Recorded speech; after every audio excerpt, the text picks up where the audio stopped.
الحمد لله رب العالمين،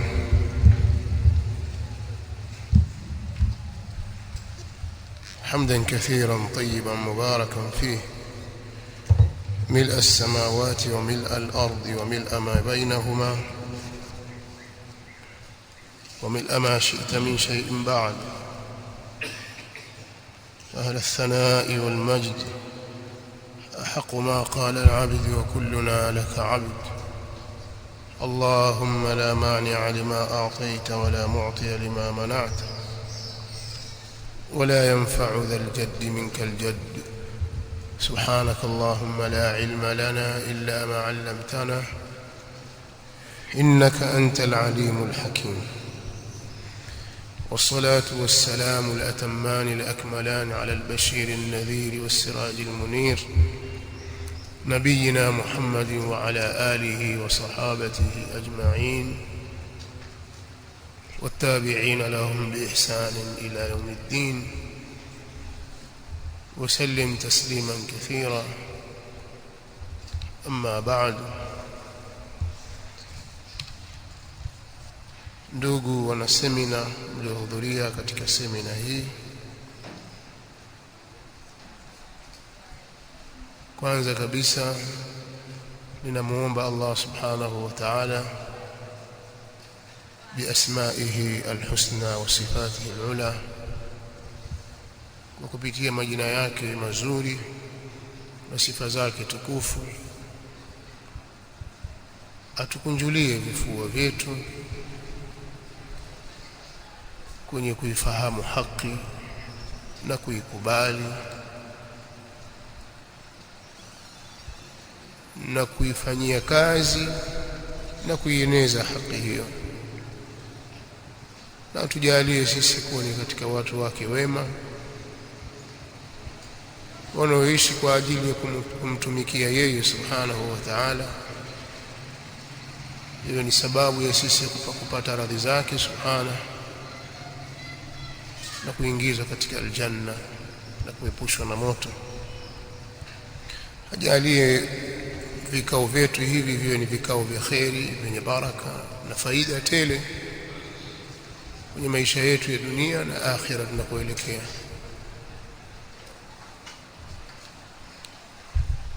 Atufundishe katika dini yetu kile tusichokijua, na aturuzuku ilmu yenye manufaa tukao tunufaisha sisi na vizazi vyetu na umma kwa ujumla. Muhadhara tulionao mbele yetu ni katika mfululizo wa ile mihadhara tuliyoanza jana. Maudhui hizi zina mwelekeo mmoja, ni maudhui moja lakini imebeba vipengele vinavyotiririka kwa pamoja, na maudhui hii ni pana sana, kubwa, inahitaji wasaa na muda wa kutosha. Sasa kawaida, kwa mujibu wa ratiba zetu, tuliona kwamba muda wa baada al-maghrib utatosheleza, kwa mihadhara ikawa imewekwa baada ya salati al-maghrib, lakini kiuhalisia hasa haitoshelezi. Tutakuwa tunajitahidi kufumba mambo ili yaendane na wakati, tutakosa faida nyingi. Kwa hiyo uongozi ukaona kwa kuyazingatia maslahi ya waliohudhuria na wale walio mbali wanaosikiliza, mhadhara wetu uanze muda huu wa saa 11 mpaka kubaila al-maghrib. Nyuma kidogo ya kuingia maghrib tutasimama, lakini pia muhadhara utaendelea tena kwa kipindi chake cha pili kwa siku ya leo baada al-maghrib. Pengine tutapata wasaa wa kutosheleza kwa kiasi fulani insha Allah. Palikuwa pamebakia vipengele viwili. baada ya kuifafanua manhaji salafu salih ni ipi, fadhila zake ni zipi, je kuna ulazima wa kushikamana nayo, ambao ulikuwa ni muhadhara wa jana. Unatakiwa pia uanze muda kama huu, lakini haikuwa hivyo, qadarullah wa ma shaa faal. Sasa leo tutakuwa na vipengele viwili. Kwa wakati wa sasa tutasoma kipengele kimoja, hatari ya mtu kupotoka kuiacha njia hii ya haki, hatari ya kuiacha njia ya salaf, au madhara, naweza kusema hivi, madhara itakayompatikania mtu kwa kuiacha njia ya salaf. Je, mtu atakapokuwa amepinda akakengeuka kuiacha njia ya salaf akafuata njia nyingine, atakuwa salama?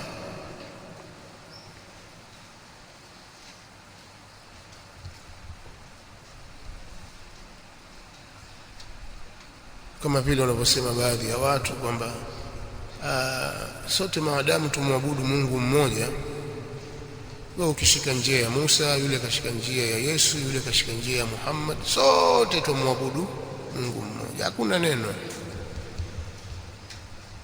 Kwa maana dini zote hizo ambazo watu wake wanajinasibu nazo na kwamba zina vitabu kutoka mbinguni, dini zote za sawa. Kwa hakuna haja ya mzozo, kwa sababu tumwabudu Mungu mmoja, sote ni wana wa Ibrahim. Ya nini kugombana? Kuna baadhi ya watu wanajinasibisha na Uislamu, wanazikubali fikra hizi, hawajui kwa sababu ya ujinga wao kwamba kuna aya ndani ya Qur'ani inayowakataa, waman yabtaghi ghayra al-islam dinan falan yuqbala minhu wa huwa fil akhirati min al-khasirin. Yeyote anayetaka dini nyingine isiyokuwa Uislamu iwe nayo ni dini, huyo hatakubaliwa. Haitoshi, na akhira yeye atakuwa ni katika waliopata hasara. Watu waliopata hasara atakuwa na yeye yumo. Haijalishi kwamba yeye ameamua kuifuata dini hiyo nyingine au amefuata Uislamu, lakini hiyo dini nyingine pia aiona ya sawa, hivyo itakavyokuwa. Lakini yoyote anayetaka dini nyingine isiyokuwa dini ya Kiislamu iwe dini, hilo halitakubaliwa kwake, na akhira atakuwa ni katika waliopata hasara. Kwa hiyo wachilia mbali ile njia tunaizungumza sisi, njia ya salaf, kuwa je kuiacha kufuata njia nyingine kuna madhara. Kuna watu wengine wanaona hata kuacha Uislamu hasa hakuna neno, maadamu umeushika Ukristo au Uyahudi, wewe waabudu Mungu kupitia Musa au kupitia Isa, basi sawa, tutakwenda kukutana na Mungu wa mbinguni. Zote hizo ni njia tumwabudu Mungu mmoja. Hii ni fikra ya kikafiri, haifai kwa Muislamu kuwa nayo. Inna ad-dina 'inda Allahi al-Islam, hakika dini ya haki mbele ya Allah ni Uislamu. Alipokuja Mtume Muhammad sallallahu alayhi wa alihi wasallam, baada ya fatra min ar-rusul, aliletwa Mtume sallallahu alayhi, baada ya kukatika utume aliletwa Mtume sallallahu alayhi wasallam na sheria mpya. Mila ni ile ile mila ya Ibrahim, lakini sheria zikawa ziko tofauti, ikazifuta sheria zote zilizotangulia. Kwa hiyo mtu hawezi kuwa Muislamu mwenye kufuata mila ya Ibrahim ila amfuate Mtume Muhammad sallallahu alayhi wa alihi wasallam. Mtume huyu Muhammad sallallahu alayhi wasallam amekuja na mila moja tu, na jana niliwasomea hadithi ya Mtume sallallahu alayhi wasallam aliposema, wasataftariqu ummati ala 73 firqa, ala 73 firqatan, na umati wangu huu utagawanyika kwenye mapote au makundi 73. riwaya nyingine inasema ala 73 milla, juu ya makundi na mila 73.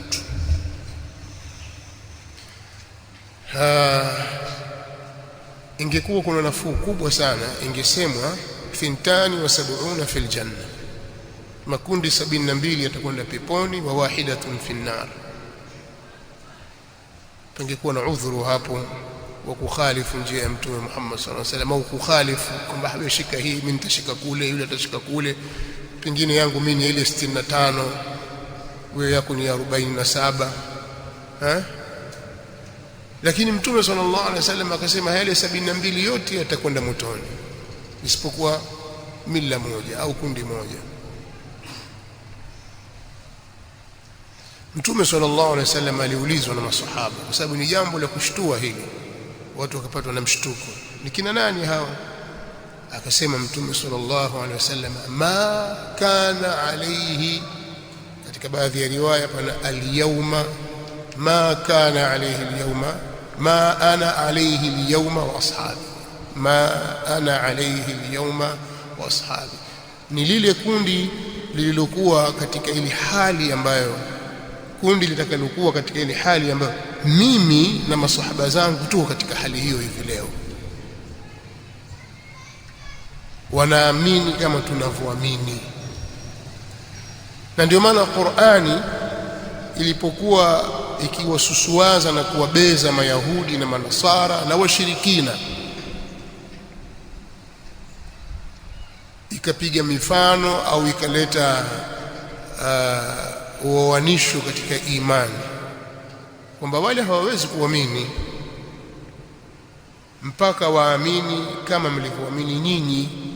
Fa in amanu bimithli ma amantum bihi faqad ihtadaw wa in tawallaw fa innama hum fi shiqaq, kama wao wataamini kama mlivyoamini nyinyi, hapo watakuwa wameongoka. Lakini kama wao watakengeuka, basi wajue wambo ndani ya uasi, ndani ya maasi, ya upinzani. Kama wao wataamini mfano mlivyoamini nyinyi, swali, nyinyi kina nani? Wakati Qur'ani inashuka inasema nyinyi kina nani? Ni masahaba ndio wanasemeshwa hapo wa Mtume Muhammad sallallahu alaihi wa alihi wasallam, masahaba ambao Allah subhanahu wa ta'ala anatuambia Muhammadun rasulullah walladhina ma'ahu ashidda'u 'ala al-kuffar ruhama'u bainahum tarahum ruk'an sujada yabtaghuna fadlan min Allah wa ridwana simahum fi wujuhihim min athari as-sujud. Sasa hapa pakaendelea maneno, dhalika mathaluhum fi at-taurat. Allah subhanahu wa ta'ala anasema Muhammad ni mtume wa Allah, na wale walio pamoja naye ni wasusuavu wakali mno, kwamba kafiri hawana mchezo, lakini wenye kuhurumiana wao kwa wao, wana huruma. Kama sio wao wanapokutana na makafiri, tunasema sio wale waliokuwa na huruma baina yao, ni watu wakali, lakini wakiwa pamoja wenyewe kwa wenyewe wana huruma baina yao. Utawaona wakiswali, kwa maana wakirukuu na kusujudu kwa pamoja, na alama zao ziko juu ya mapaji ya nyuso zao. Allah subhanahu wa ta'ala anasema huo ndio wasifu wao ulivyotajwa ndani ya Taurati. Dhalika mathaluhum fi at-Taurat, huo ndio wasifu wao ndani ya Taurati. Taurati imeletwa nani? Imeteremshwa kwa Musa alayhi salatu wassalam. Wa mathaluhum fi al-Injil kazar'in, na mfano wao au wasifu wao uliomo katika Injili ni kama mmea. Ikaendelea. Alhasil, tunataka kusema kwamba hawa ni watu maalum, maswahaba wa Mtume Muhammad sallallahu alaihi wasallam. Aya zilipokuwa zikitaja zikielezea wasifu wa waumini wa kikweli, ilikuwa kwanza wanakusudiwa wao, Kwa sisi hatuwezi kuwa na imani za kweli mpaka ziwe zimefanana na imani zao. Inawezekana tukawa tunapishana katika ukubwa wa imani, kumwamini Allah subhanahu wa ta'ala, lakini aina ya imani ni moja. Vile wanavyoamini wao ndivyo tunavyoamini sisi. Lakini ikiwa wao wanavyoamini ni tofauti na sisi, tayari hapo tutakuwa tuna mtihani. Ndio maana Allah akasema, fa in amanu bimithli ma amantum bihi faqad ihtadaw, wakiamini Mayahudi na Manasara mfano wa vile mlivyoamini nyinyi masahaba, basi watakuwa wao wameongoka. Wa in tawallaw fa inma hum fi shiqaq. Hii nadhani aya 137 katika sura al-Baqara. Pamekuwa uwiano pale. Imani hii iwe kama hii, na sisi nasi tuwe hivyo hivyo tutakokuja baadaye.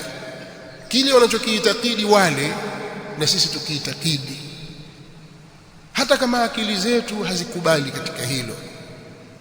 Halikadhalika ibada zetu ziwe kama zao.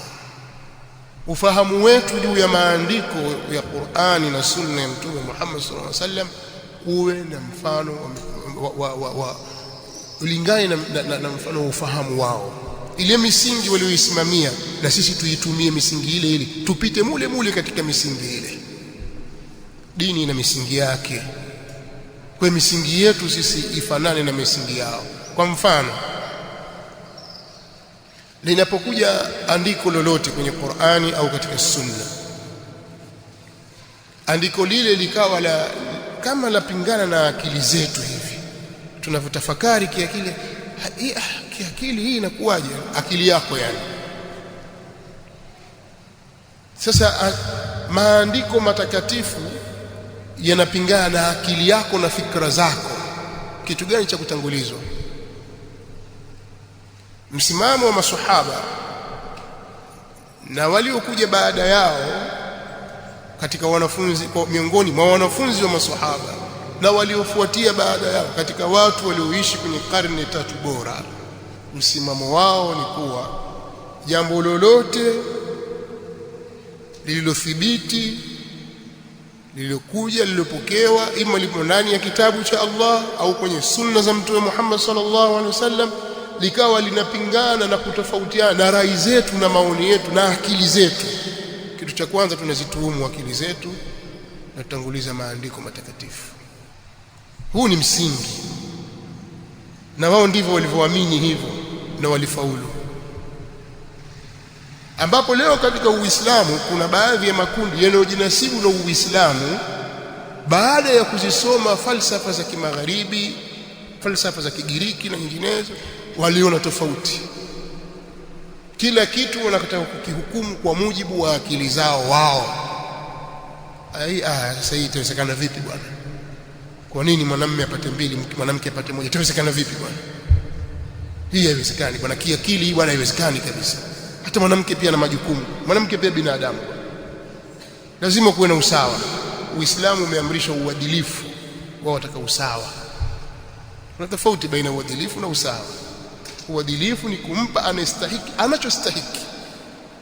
Usawa ni kutaka kulinganisha kila kitu sawa. Wewe kanzu utakaompa mtoto wako wa miaka 15, basi hiyo hiyo umpe mtoto wako wa miaka 2, si ndio sawa? Kipima hii hapa na hii, basi sawa, hii ampe huyo.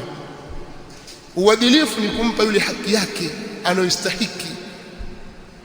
Yule anavaa mita 2 na robo, huyo anavaa mita 1 na robo. Ndio haki, ndio uadilifu. Lakini akili yako ambayo ishajaa matope, haiwezekani bwana, ili dhakari mithlu hadhi al-unthay, hii hapana, haiwezekani bwana. Ubaguzi huo. Kuna mambo mengi ya kupiga mifano ambayo yanaonyesha namna watu walivyokiuka msingi huu, lakini sio maudhui yetu. Nataka kusema tu kwamba sisi tunatakiwa tufuate ile misingi waliopita juu yake masahaba wa Mtume Muhammad sallallahu alaihi wasallam na waliofuatia baada yao. Tukifanya hivyo tutakuwa tumesalimika. Tukienda kinyume na hivyo utaingia katika maafa makubwa kabisa, na madhara yake yatarudi kwa mtu mmoja mmoja, jamii na umma kwa ujumla. Kwa hiyo kuna hatari kubwa. Tunatakiwa tubaki katika msimamo na njia waliosimamia watangulizi wetu wema. Tuna wahenga wetu sisi, watangulizi wema katika dini ya Allah subhanahu wa ta'ala, katika mambo ya itikadi, mambo ya ibada zetu, namna ya kuziendesha ibada hizo na kuzipitisha, kuzitekeleza kwa kila namna yake, misingi yake, misingi ya ibada na aina zake na kiwango chake. Vitu vyote hivi vitakiwa vizingatiwe kwa waliotangulia. Lakini pia katika upande wa suluk na tabia na mwenendo katika maisha yetu ya kila siku na miamala yetu. Uislamu umetufundisha sisi miamala na kumpa kila mwenye haki yake. Hili pia tulizingatie kwa mujibu wa misingi ya as-salafu salih. Kuna haki ya nafsi yako, kuna haki ya baba kwa mtoto wake, kuna haki ya mtoto kwa baba yake, kuna haki za ndugu zako waliozaliwa nao katika family, baba mmoja mama mmoja, baba mmoja tu au mama mmoja tu. Ndugu zako wa karibu na ndugu zako wa mbali wana haki zao. Kuna haki za majirani, kuna haki za wakubwa ambazo wadogo watakiwa wawatekelezee wakubwa na wakubwa wawatekelezee wadogo haki zao. Kuna haki za mtu mwenye ilmu kwetu sisi, alim, mwana wa chuoni ana haki yake ambayo wale watu walio chini yake watakiwa wampe haki ile. Kuna haki ya mwana wa chuoni kwa watu wake walio chini yake, ana haki atakiwa asitekeleze kwao. Kuna haki za watawala, huyu ni kiongozi anatawala, anaongoza watu. Kuna haki ambazo raia watakiwa wamfanyie yeye, na kuna haki za kiongozi kwa raia wake. Yote haya yamejengwa katika misingi. Ukiangalia al-Qur'an al-Karim, ukiangalia as-Sunnah an-Nabawiyya sharifa, ukiangalia ufahamu na mwenendo wa maswahaba wa Mtume sallallahu alaihi wasallam na as-salafu kwa ujumla, salafu salih, utakuta kuna ufafanuzi wa kutosheleza katika hili. Fa'ati kulli dhi haqqin haqqahu, mpe kila mwenye haki, mpe haki yake.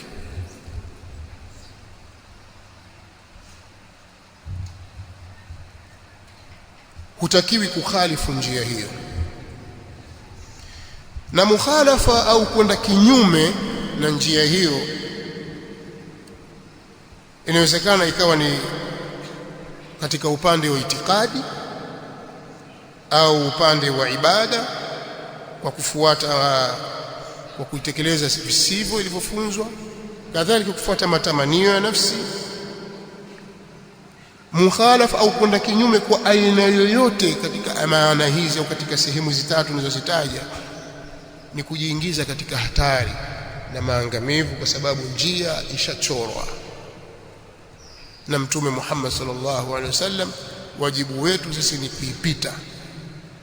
Ukikengeuka nje ya mchoro, ukikengeuka ile njia aliyoichora Mtume Muhammad sallallahu alaihi wasallam, utaifuata njia ya shetani kwa kiasi cha kule kukengeuka kwako. Pengine unaweza kuchepuka kidogo, ukaingia kwenye kijinjia kidogo tu, au ukaingia sana ukatokomea moja kwa moja huko, wal-iyadhu billah. Lakini kukengeuka kuiacha njia ya Mtume sallallahu alaihi wasallam, hatari yake si ndogo, balaa lake ni kubwa. Wa anna hadha sirati mustaqiman fattabi'uhu wa la tattabi'u as-subula fatafarraqa bikum an sabili dhalikum wasaakum bihi la'allakum tattaqun. Bila shaka ni aya 153 ya suratul An'am. Hii ndio njia yangu iliyonyooka. Jana nimeielezea aya hii. Hatutakiwi kuikhalifu, ifuateni. Kwa hiyo kwenda kinyume na njia hii ni kujipelekea kwenye maangamivu ya kuingia motoni kwa mujibu ya hadithi, kulluha fi nnari illa wahida. Qila ma hiya ya Rasulullah? Qala ma ana alayhi alyawma wa ashabi. Lakini pia ziko sababu zinazopelekea kuingia kwenye hatari hii ya kwenda kinyume na njia ya Mtume Muhammad sallallahu alaihi wasallam. Miongoni mwa sababu hizo ni ujinga wa kutokuijua dini.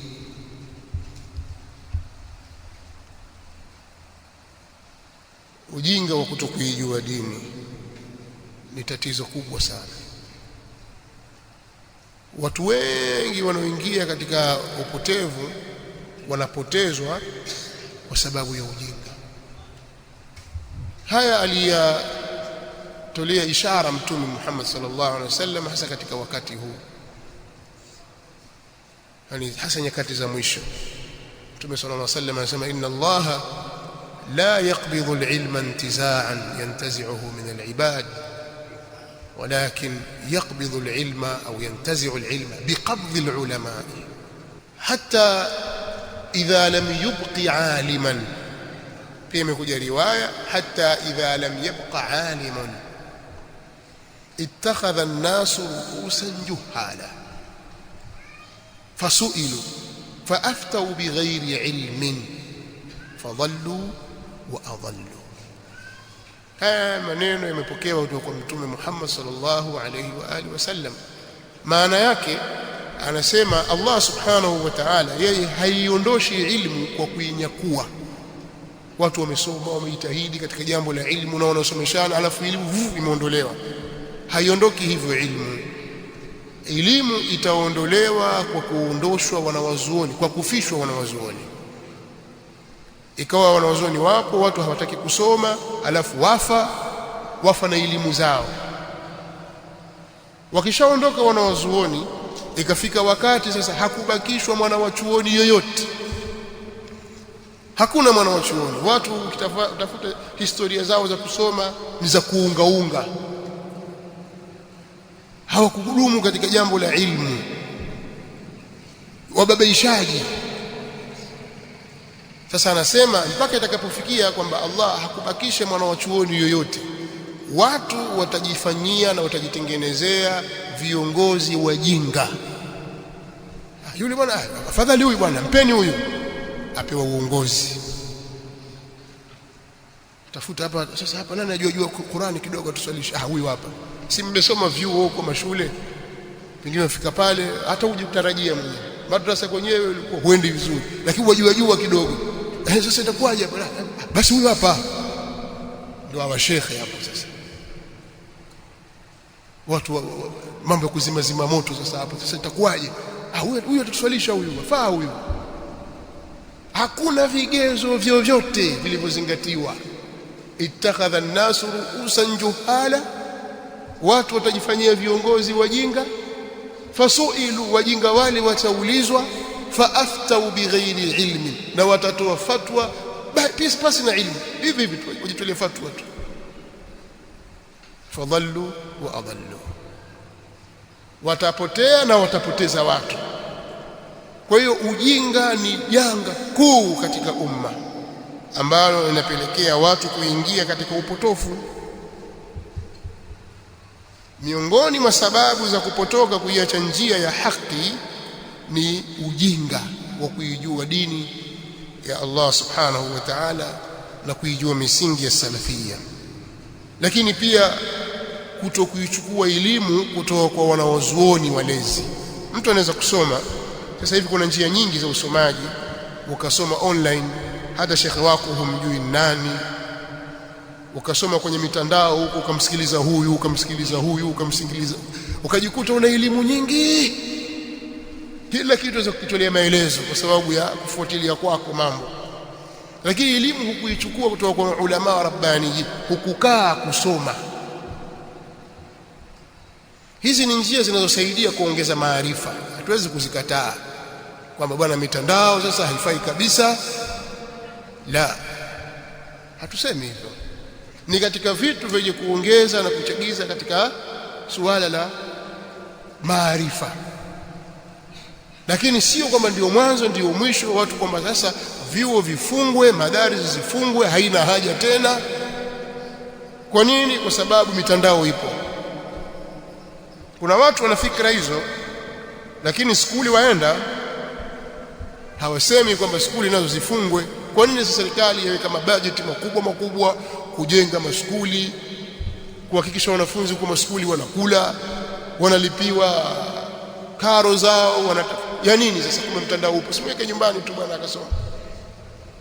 Baada ya miaka 7 akashakuwa daktari, fanya operation, ataanza naye baba yake,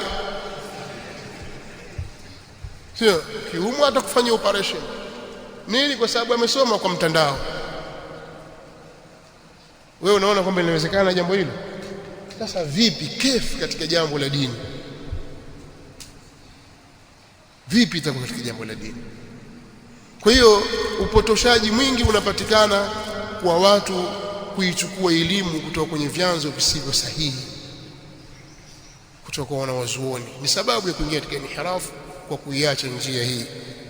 Lakini jambo jingine, mtu anaweza kusoma lakini ana matashi binafsi, kufuata matashi binafsi, hawa kufuata matamanio ya nafsi yake, na akatanguliza utashi wake mbele ya dalili, akaleta upinzani, akapindisha, akapeleka kule, lakini yote ni kujitafutia kutakuiridhisha nafsi yake kwa utashi wake binafsi. Lakini sababu nyingine inayopelekea katika kupotoka al-inhiraf an manhaj al-haq ni at-ta'athur bil afkari ad-dakhila, ni watu kuathirika na fikra zinazoletwa kutoka nje ya Uislamu. Watu wasiokuwa Waislamu kwa miongoni mwa juhudi zao kubwa walizowekeza ni kuleta fikra zilizo kinyume na mafunzo ya Uislamu, lakini zinafanana na Uislamu. Hawezi kukwambia moja kwa moja kwamba riba halali bwana, riba halali bwana. Atakuletea muamala unaofanana na wa Kiislamu ili akuchanganye katika lile, ili ule riba. Atakuletea fikra inayofanana kwa mbali na Uislamu ili uipokee fikra ile, lakini ndio inakutoa katika Uislamu. Hapa mimi nina mifano mingi sana ya makundi mengi sana yanayoonyesha namna ilivyoathirika na fikra kutoka nje. Lakini makundi yote hayo au fikra zote hizo, kinga yake kuu ni ilmu sahihi kutoka kwenye vyanzo sahihi, lakini pia manhaji sahihi ndio dawa yake. Kwa nafikiri makafiri walilala baada ya vita vya msalaba na kuhakikisha kwamba Waislamu wametoka Spain, hawako tena Ulaya, na wao sasa wana nguvu. Katika mambo walioyapanga makafiri, Mayahudi na Manasara, ni kuhakikisha wanaingia kwenye miji ya Waislamu kwa njia 3. Njia ya kwanza ni kuwatawala kimabavu, unaoitwa ukoloni, wenyewe al-istimar. Kundi hili limeingia kwa ajili ya kuzipora mali na rasilimali za nchi zote zilizokuwa zao. Wakagawana nchi hizo, wakaingia katika nchi, wakakomba rasilimali zao. Walitumia njia hiyo ya kiutawala na kimabavu kwa silaha. Tunasikia wakoloni kama walivyokuja Wareno, walivyokuja Wajerumani, Wadachi, walivyokuja Waingereza, Wataliano, Wabelgiji na wengineo. Alhasil walitumia njia hiyo, na njia nyingine ni njia wanaita njia ya tabshir wa mishonari, kwamba wanakuja kutangaza dini na neno la Mungu, lakini wakiwa wanalindwa na hawa wenye silaha nyuma. Na njia ya 3 ni almustashriqun, wataalamu maalum waliopelekwa katika baadhi ya nchi za Kiislamu kwenda kuusoma Uislamu, kina Arent Jan Fensing Mholanzi na wenzake, kundi kubwa la watu kwenye karne ya 19. Kuna waliokwenda Lebanon, kuna waliokwenda Syria Damascus, kuna waliokwenda Misri, kuna waliokwenda Baghdad Iraqi na sehemu mbalimbali, wakenda wakabobea kwenye fani mbalimbali za Kiislamu. Wako waliobobea katika lugha za Kiarabu wakawa udaba, yani wakawa ni wanafasihi wazuri wa lugha ya Kiarabu. Wako waliobobea katika mambo ya historia ya Kiislamu, wako waliobobea katika mambo ya hadithi, wako waliobobea katika mambo ya Qur'ani na visomo vyake, wako waliobobea katika kila fani katika sheria ya Kiislamu, na wameandika vitabu. Huyo Arent Jan Fensing na kitabu chake pale kimoja kinaitwa Miftahu Kunuzi Sunna, Mholand, kafir, lakini amesoma akajua akafuatilia. Sasa cha kufanya ni nini? Waanzishe university zao, lakini katika vitengo wanavyoviweka waweka Islamic study, Islamic kadha hivi, alafu wachukua waislamu wale wale sasa wanakwenda kuwafanyia brainwash katika vyuo vyao. Akija hapa utamwona muislamu ataja aya, ataja hadithi, lakini kashatengenezwa tayari. Wewe huna unalolijua kwa sababu hukutaka kusoma.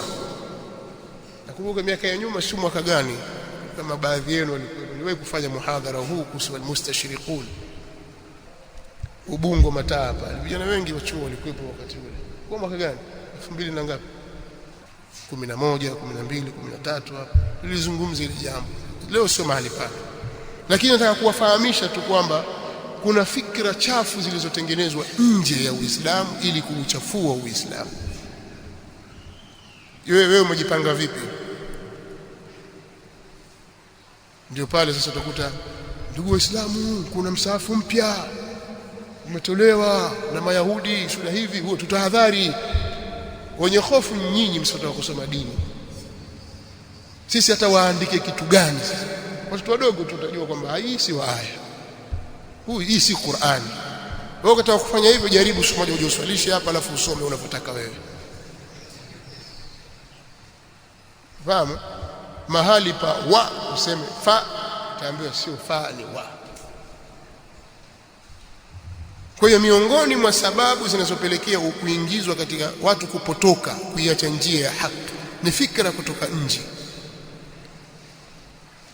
Na fikra kutoka nje itaathiri ikiwa ndani ni kubovu, ndani yetu sisi. Lakini ndani kukiwa imara, kwa maana sisi tuna manhaji sahihi na ilmu ya sawa sawa, haiwezi kutuathiri fikra hiyo, bali tutapambana nayo kielimu. Miongoni mwa sababu nyingi, ziko sababu nyingi tu, lakini mtu anaweza kupotoka kwa sababu ana wafuasi wengi, followers wake ni wengi, ana milioni 10, 20 na basi anapata ghurur. Akisimama mbele za watu 10,000, 20,000 watamsifu. Wewe ile haki yako unamwambia haiwezi kumbabaisha. Kwani nini bwana, mimi nishasema hivi na watu wangu mimi. Kuna watu wanaghurika na hayo. Kuna maeneo yanayoweza kuathirika na suala hili. Kabla sijafika katika njia ya kujikinga,